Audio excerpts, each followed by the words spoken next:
یہاں سے صدیوں پہلے کی بات ہے۔ کسی گاؤں میں ایک آدمی رہتا تھا۔ وہ نوجوان تھا لیکن ابھی اس کی شادی نہیں ہوئی تھی۔ اس کے ماں باپ اور بہن بھائی بھی نہیں تھے، اس لیے وہ بھری دنیا میں اکیلا تھا اور اکیلا اپنے گھر میں رہتا تھا۔ گو کہ وہ ایک غریب آدمی تھا مگر انتہائی نیک دل و ایماندار تھا۔ اس کے پاس تھوڑی بہت زمین تھی جس میں وہ کاشتکاری کر کے ایک روز کا ذکر ہے۔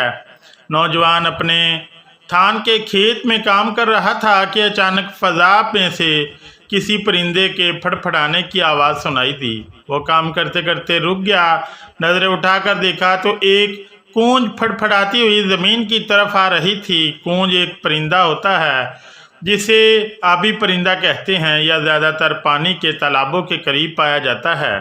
سردی کے موسم میں پاکستان اور ہندوستان کے علاقوں میں آتا ہے۔ جب اس نوجوان نے دیکھا کہ وہ کونج تھی، وہ دیکھتے ہی دیکھتے پھڑپھڑاتے ہوئے زمین پر آ گری اور بری طرح تڑپنے لگی۔ اس کونج کا رنگ بالکل سفید تھا اور اس کے پر بھی انتہا خوبصورت تھے۔ اس وقت وہ زخمی تھی جس کی وجہ سے پرواز کرنا اس کے لیے مشکل تھا۔ یہی وجہ تھی کہ وہ چکراتی ہوئی زمین پر آ گری اور اب بڑی تڑپ رہی تھی۔ نوجوان اسے دیکھ کر لمحہ بھر کے لیے سوچ میں پڑ گیا۔ اس کی سمجھ میں نہیں آ رہا تھا کہ کونج اس طرح اچانک زمین پر کیوں آ گری ہے۔ ادھر ادھر نگاہیں دوڑائیں مگر اسے کوئی آدمی دکھائی نہ دیا۔ وہ بھاگ کر اس کے پاس پہنچ گیا۔ اسے اس طرح زخمی دیکھا تو اس کی حالت پر ترس کھانے لگا۔ اس نے کونج کو دونوں ہاتھوں میں لے کر دیکھا تو اس کے بازو کے بڑے پر کی جڑ میں ایک چھوٹا سا تیر کھبا ہوا تھا۔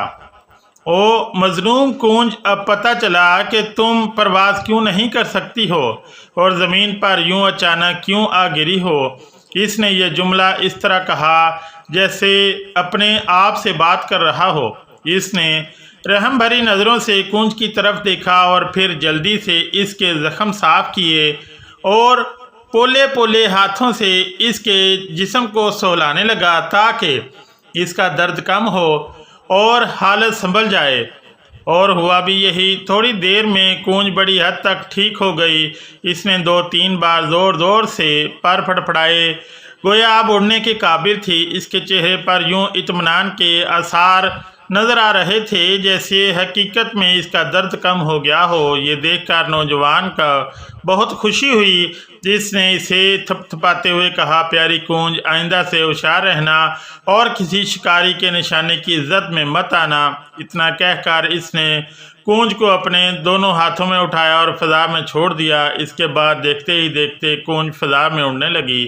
اس نے اونچی اڑان اڑتے اڑتے نوجوان کے سر پر 3 چکر لگائے، گویا اس طرح وہ اس کی مہربانی کا شکریہ ادا کر رہی تھی۔ پھر کونج فضا میں بلند ہونے لگی، اپنی باریکی آواز میں چند بار قائم کیا اور چند ہی لمحوں میں آسمان کی طرف اڑتی ہوئی اس نوجوان کی آنکھوں سے اوجھل ہو گئی۔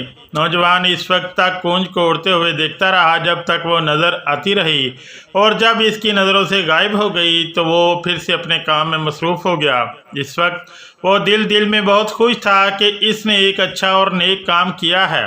وہ جب بھی کوئی اچھا یا نیک کام کرتا تو اسے اسی طرح خوشی اور اطمینان ہوتا تھا۔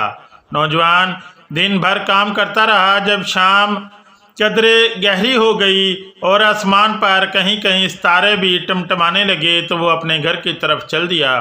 یہی اس کا روز کا معمول تھا، لیکن آج جب وہ اپنے گھر پہنچا تو اس کی حیرانی کی انتہا نہ رہی۔